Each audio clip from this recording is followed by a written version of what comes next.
or mapping techniques, mapping policies in caches. So basically mapping here says that how will we map blocks of main memory to blocks of caches. Okay, and in this particular scenario we will also learn how searching is done. Searching means searching for data, and how data is inserted from main memory into caches or from caches back into the main memory, or replacement policies we will discuss after that. Okay, so let's say I will explain the mapping technologies by taking an example. So before discussing this mapping, you have to remember one thing, that we have two types of caches. Caches are of two types. One is inclusive cache and another is exclusive caches.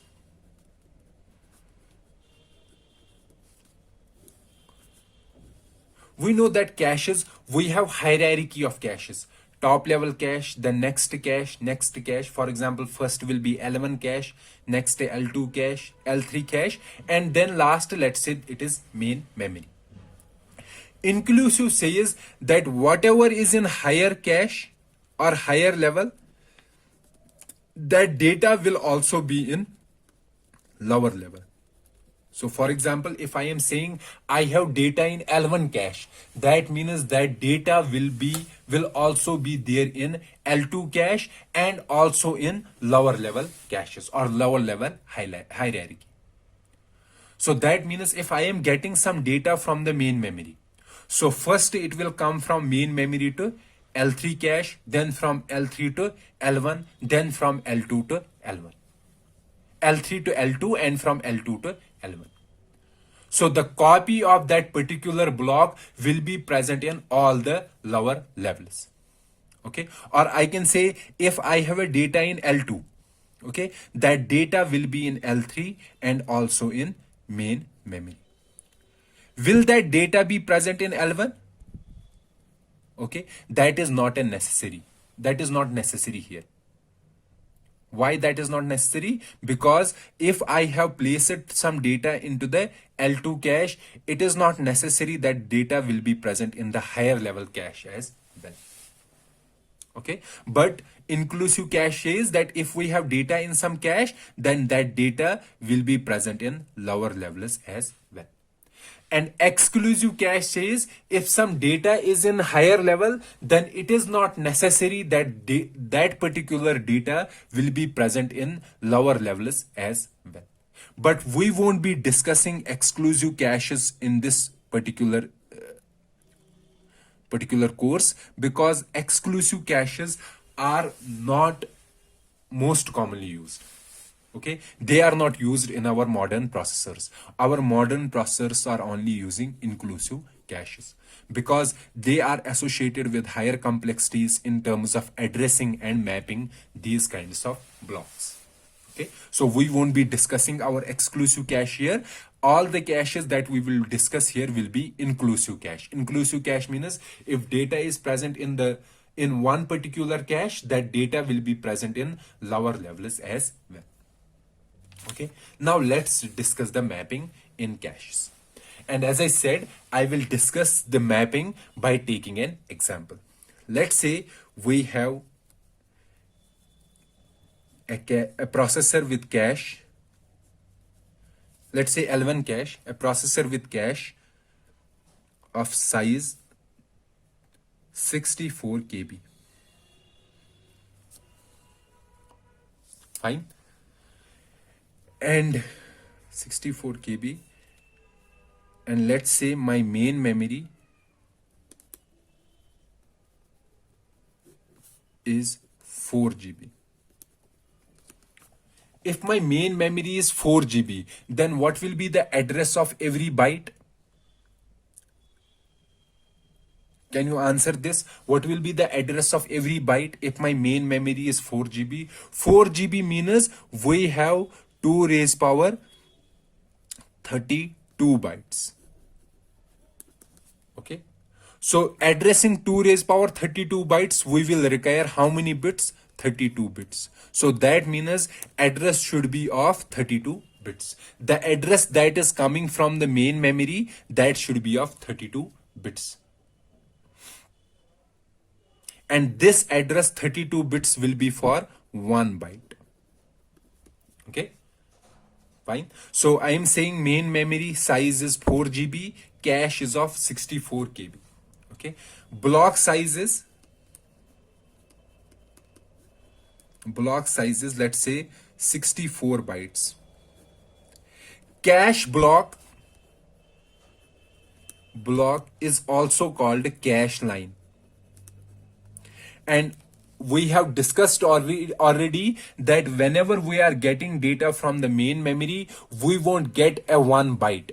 Instead, we will get a block. So if my processor requires a data, for example, 1 byte of data, and the address of byte is these 32 bits. Okay. So my processor internally, it will divide this address into a block address and offset. So using this block address, it will get the block, and using this offset, it will get the byte inside the block.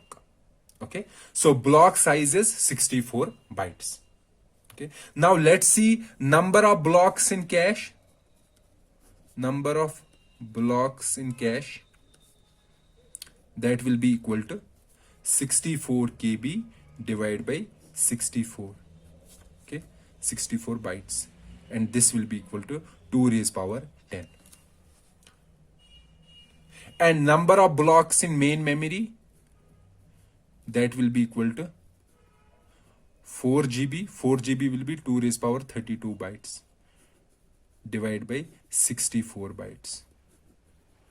And if we clear this out, it will be 2 raised power 26 blocks. So now we have to find a strategy where we have to map these 2 raised power 26 blocks to 2 raised power 10 blocks. We know that we cannot map everything, or we can say we cannot transfer these 2 raised power 26 blocks into the cache. We can only transfer 2 raised power 10 blocks at a time. Or we can say our cache can only hold 2 raised power 10 blocks from these 2 raised power 26 blocks. Now let's see how we are mapping the blocks from main memory into our caches. The first strategy is the first strategy is direct mapped cache. This mapping technique. Okay. So let me introduce what direct mapping cache is saying. That if we have a block in main memory and we have to transfer that block into the cache. Okay. So this is my cache. So how many blocks are there? 2 raised power 10 blocks. Okay, these are my blocks. Fine. Now, if I am getting a block from the main memory, at which location should I place that particular block? Okay, so at which location should we place that block? So that is decided by dividing this 2 raised power 26 with number of blocks in cache, 2 raised power 10. Okay, so whatever is the remainder, that will be the block in which we place that particular block. Let's say instead of having 2 raised power 10, for example, we have, let me give another example here. Let's say we have 8 blocks in main memory, 8 blocks in cache. Okay, and each block is of 64 bytes. And our main memory has 64 blocks. Main memory. Now we are having this cache. So how many blocks are there? 8. 1, 2, 3, 4, 5, 6, 7 and 8. This is block 0, block 1, block 2, 3, 4, 5, 6 and 7. Total 8 blocks. This is our cache. And we know every block has how many bytes? 64 bytes. So if I have to find one byte inside a block, how many bits will be required? I will require 6 bits. To find a byte inside a block, this will be an offset inside a block. So let's say I have got a block from main memory. Block from main memory. And my main memory has 64 blocks. 64 means 0 to 63. So what direct mapping strategy says that whatever is our block number, okay, divide that block number by number of blocks in cache. And whatever is the remainder, that will be the place where we have to keep that particular block. Let's first take 0, the block 0 of main memory.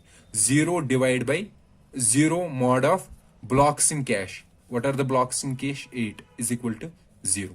So that means 0th block will be placed in 0th block of cache. And if I have first block in main memory, first mod of 8, that will be equal to 1. So that will be placed here. Likewise, second will be placed here, third here, fourth here, fifth here, sixth here, seventh here. Now let's say eighth block in main memory. So where we will place this?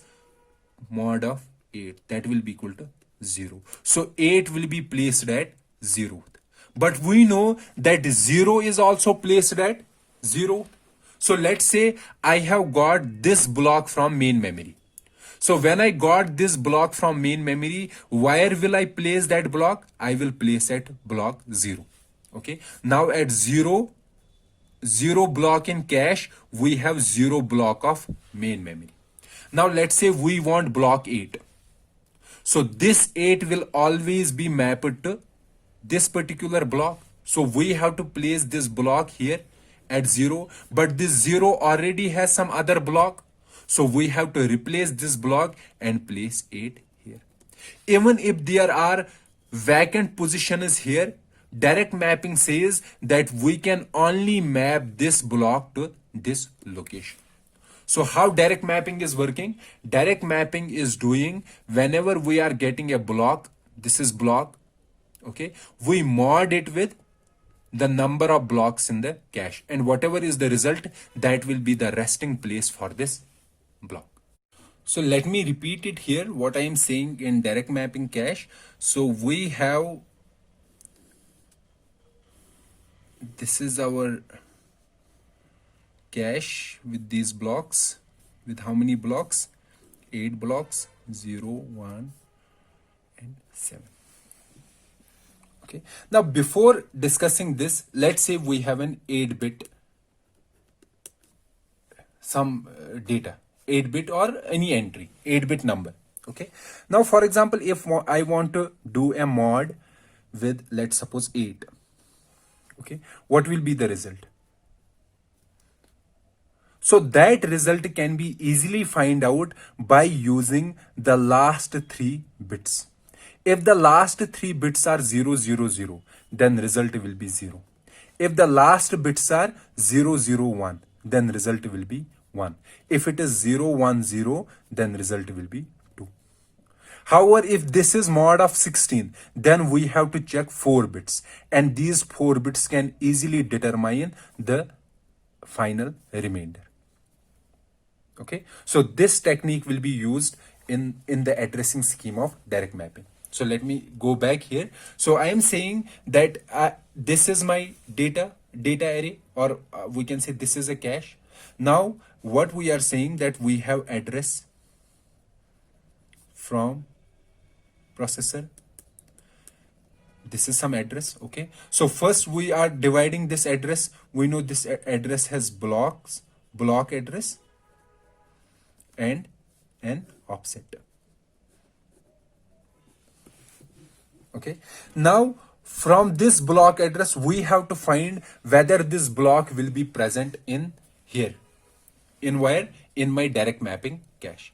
But we know that this block or this particular block will only be present at one location, and that is a fixed location. And how we are going to do, we are going to do a mod of 8, or we can say that from this block, divide this block address into two parts. This part will be index and this part will be called a tag. This index is basically the last bits of the block address, and the number of bits will be determined by the entity by which we have to divide. Let's say I have to divide by 16. So I have to find how many bits? 4 bits. So from these 4 bits, I can determine at which location this particular block will be present. Because in our direct mapping, we are dividing by the number of blocks. So let's say from the index, we will get the information this particular block will be present at location 1. However, there is a chance that there is some other block. Let's say, for example, I have another block. Let's say one block is 9, another block is 17, and this number is 8. 8 means here 3 bits. So 8. So here we are dividing by 8, that will be equal to 1. Or we can say if you take the last 3 bits, it will be 0, 0, 1. Here also the last 3 bits will be 0, 0, 1. However, what is the difference? What differentiates 9 from 7? The other bits that will differentiate 9 and 7. So we know that both these blocks, there is a possibility that these blocks may be present here at this location, both 9 and 17. Let's say we have data of 9 stored here. Data of 9. Now let's say I want 17, block 17. But this block, we know this will be divided into 2 parts. 3 bit will be index and the other bits 17 minus, so let's say the address is of 16 bits, or we can say, let's say block address is 16 bits. So from this 16, 3 is index and 13 will be tag. Okay, so I will see these 3 bits, these 3 bits will be 0, 0, 1. Okay, so I will go here, 0, 0, 1 means this. So I will find that data is present here. But this is not my data, this is the data of 9. But how will I differentiate that this is the data of 9? I will differentiate by having another array here, which is called a tag array. So if I have data of 9 here, I will store the tag of 9 here. So when my 17 comes, I will see that this 17 will be present here, but I will compare the tag of 17 with tag stored here. If this is a same tag, then that means this is my data. However, if this is a different tag, then this is not my data.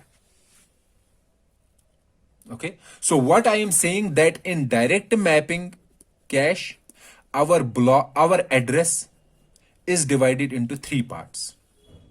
So one is the tag, second part is the index, and third part is the block. Is the offset. So this is determined by the block size, the number of bits offset. This is determined by the number of blocks in cache, and this will be the total address minus this minus this. And in the tag array, we will store the tag.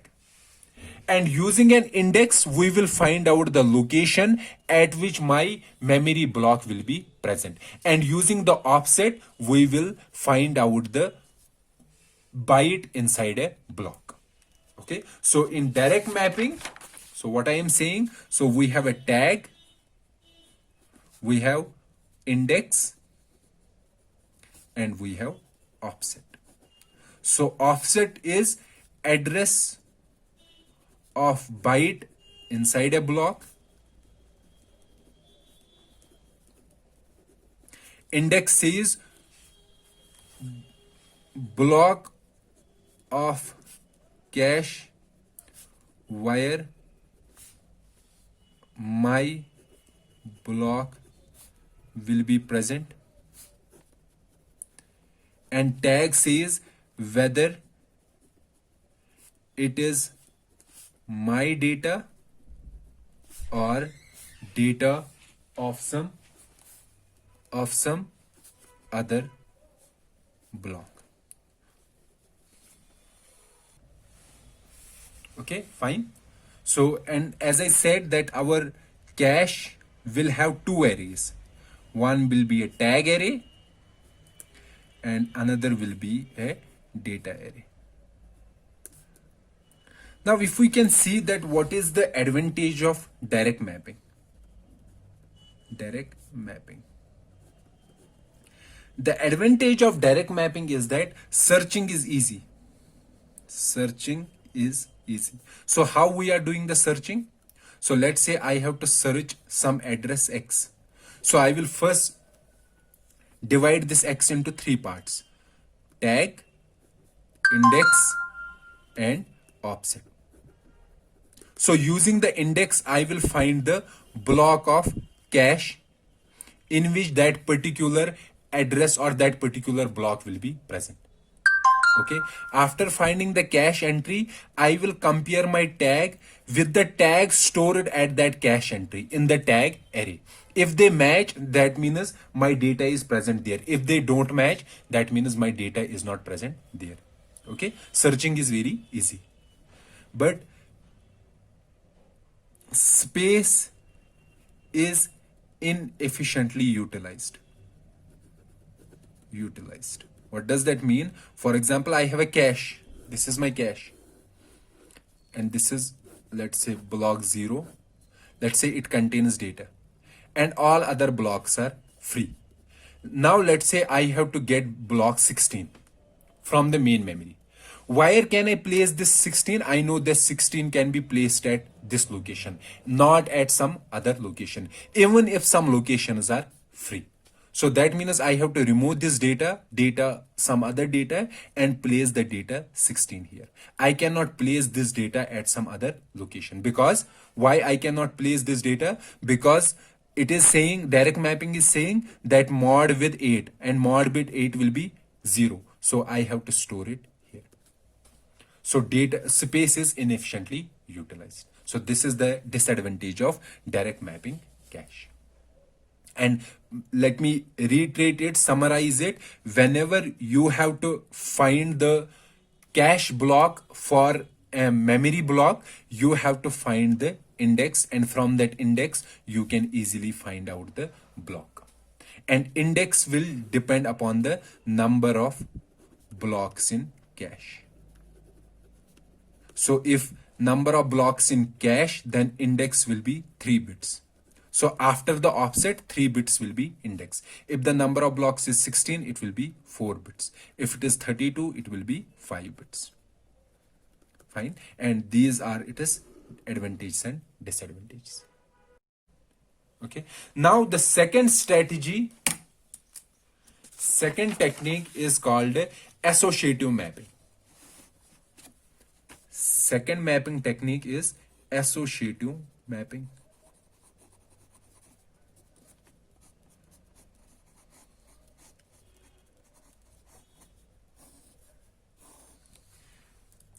What is associative mapping says that if I have, this is my cache, let's say it has 8 blocks, 0, 1 to 7. It says that if I am getting a block from main memory,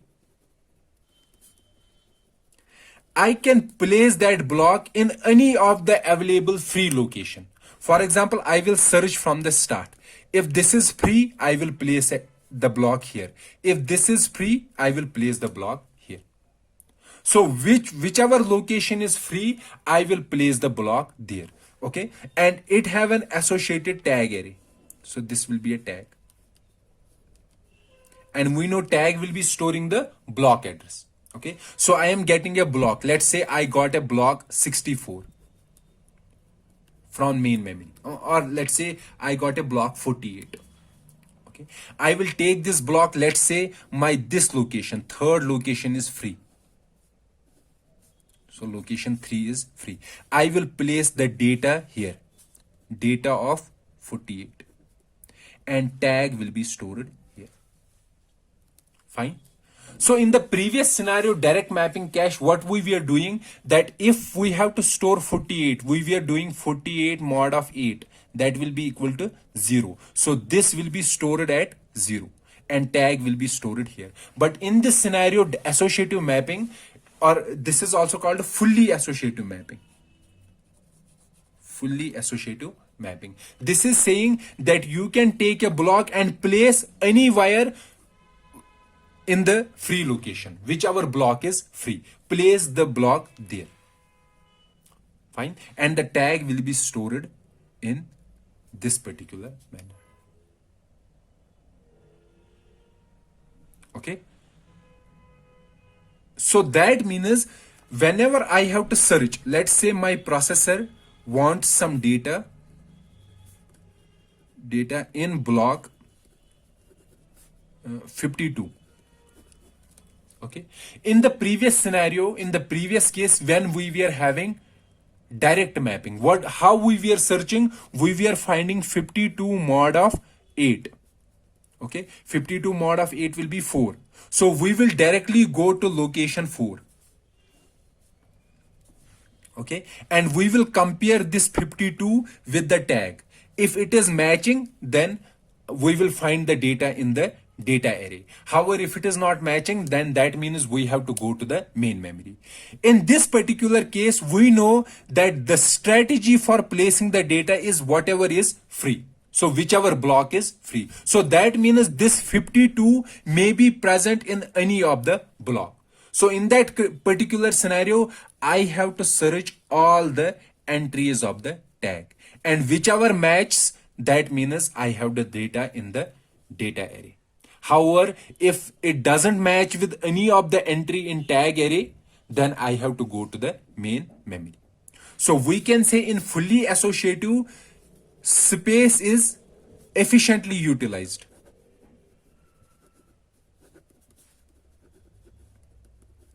But searching takes more time because I have to search all the entries. Takes more time.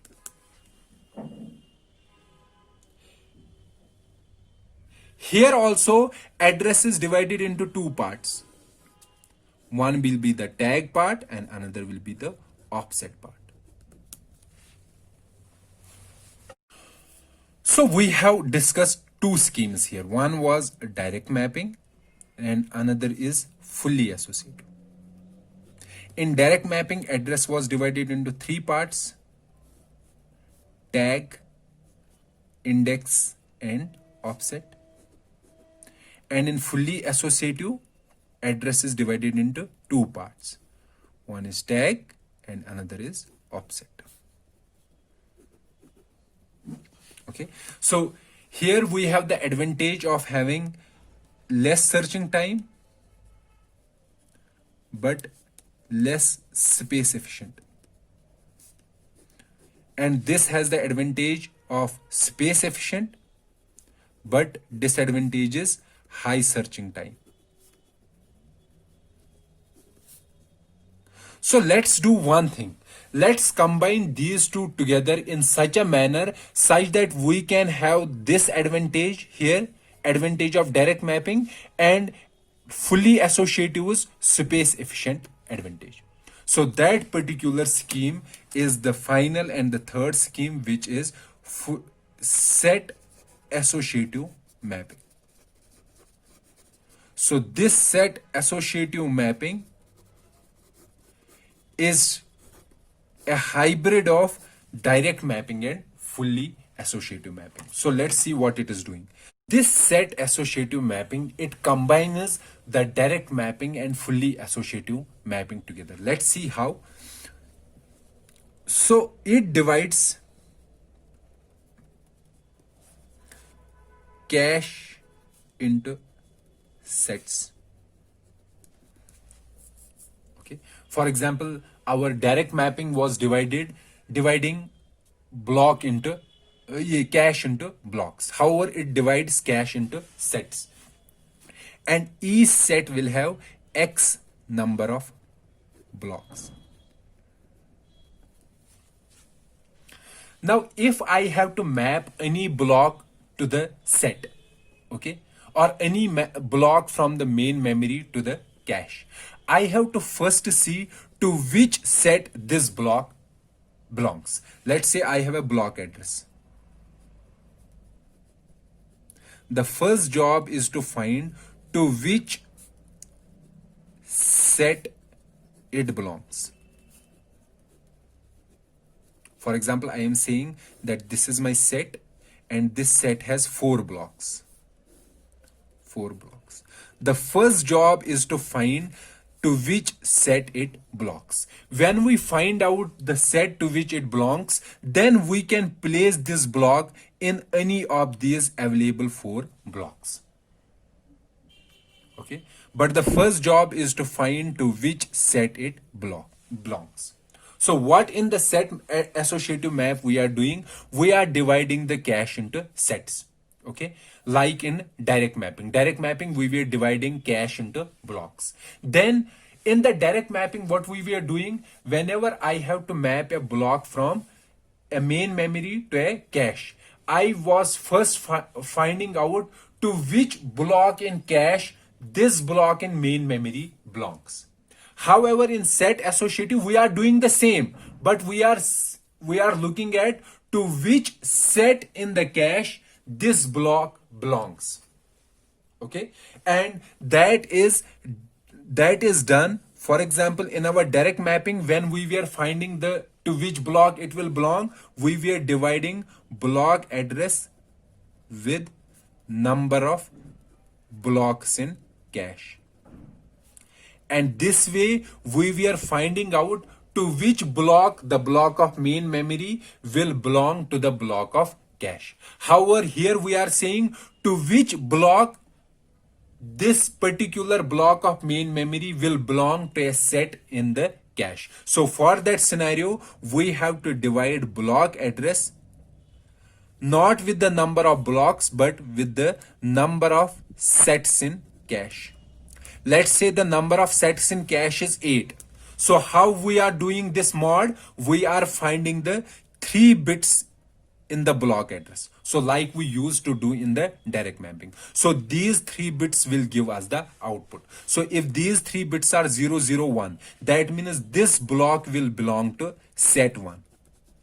Okay. So after finding the set, let's say we are saying this block is X.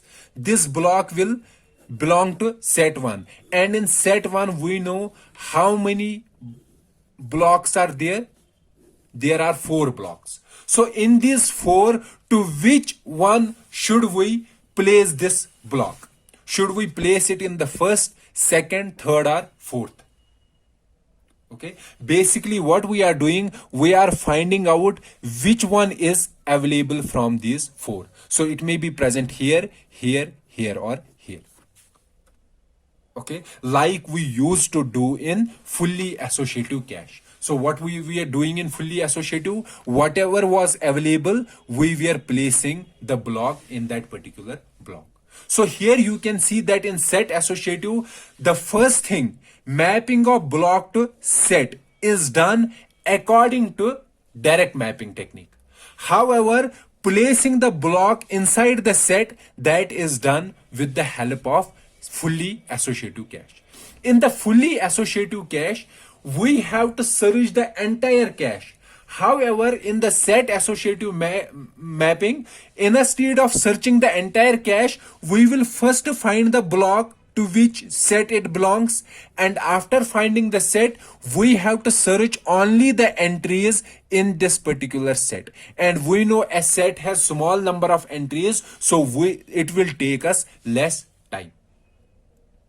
Okay, so we take the advantage of direct mapping, and the advantage was that we want to go to one particular location, and in this case we are also going to one particular location here is the set.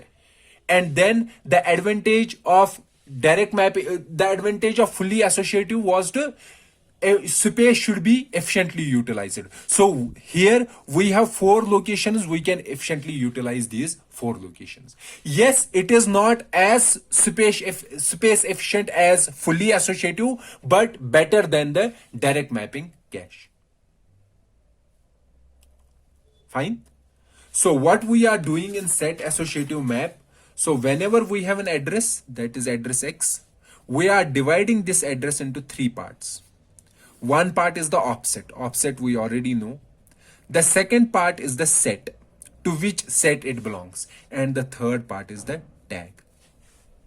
Okay, and tag is used, for example, if I found out that this is my set to which my block belongs. Now we have for each block we have a entry in tag array. So this will be a set in tag. So let's say I have to search now the entry. I will search by comparing the tag of this with tags stored in the tag array. If someone matches, that means my data is present at that location. Okay, so this is the advantage of set associative map and how it searches an item inside the cache. Okay, and please remember here that if I am saying that if there are 4 blocks in a set, then that particular cache is called a 4-way set associative cache. And if there are k blocks in a set, then that particular cache will be called a k-way set associative cache. Okay, now for example, if I have 1 block per set, so in every set I have how many blocks? 1 block. Then it is same as direct mapping cache. Having one block per set will be same as direct mapping cache. Okay, and having n blocks per set, where n is number of blocks in cache. That means there will be how many sets? Only one set. Then in that particular case, the this associative cache will behave like a fully associative cache. Please ponder upon these 2 scenarios and see how it will be a direct mapping cache and how this will be a fully associative cache. Let me summarize now here. So we have direct mapping. In direct mapping, address is divided into 3 parts. One part is tag, the second part is index. Index is determined by the number of blocks in cache. And this is offset. Offset is determined by the number of bytes in cache. Number of bytes in a block. Okay. Then we have fully associative. Fully associative, the address is divided into 2 parts. One is the tag and another is offset. And then we have set associative. And this is divided into 3 parts: tag, set, and offset. Offset, it is also called a word sometimes. Okay, set is determined by the number of sets in the cache. Fine. So this completes our discussion about the mapping techniques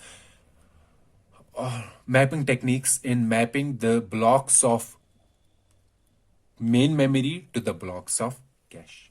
So in the next lecture, we will discuss some of the problems associated with these caches, different types of caches, and we will also discuss about the virtual memory. So let's meet in the next lecture. Till then, goodbye.